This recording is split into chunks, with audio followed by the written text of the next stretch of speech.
સંકલ્પ પત્ર બાદના પ્રથમ ઇન્ટરવ્યુમાં નામ લીધા વગર પીએમના રાહુલ ઉપર પ્રહાર, કહ્યું કોંગ્રેસના નિવેદનમાં વિરોધાભાસ, અમે જે કહ્યું એ કર્યું, પ્રાણ જાય પણ વચન ન જાય.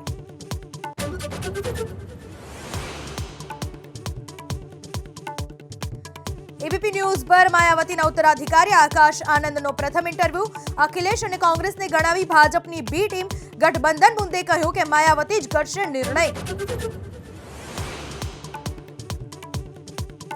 23મી એપ્રિલ સુધી તિહાડ જેલમાં રહેશે કેજરીવાલ, રાવ રેવન્યુ કોર્ટે વધારી જ્યુડિશિયલ કસ્ટડી, સુપ્રીમ કોર્ટમાંથી પણ ન મળી રાહત, તુરંત સુનાવણીથી કર્યો ઇનકાર.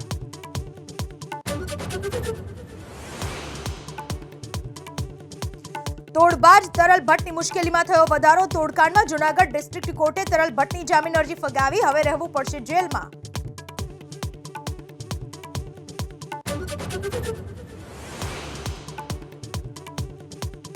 આણંદમાં વિદ્યાના ધામમાં દારૂના દૂષણનો પર્દાફાશ, વિદ્યાનગરની નિષ્ઠા હોસ્ટેલમાં દારૂ પાર્ટીના રંગમાં, પોલીસે પાડ્યો ભંગ, 8 વિદ્યાર્થીઓ દારૂની મહેફિલ માણતા ઝડપાયા.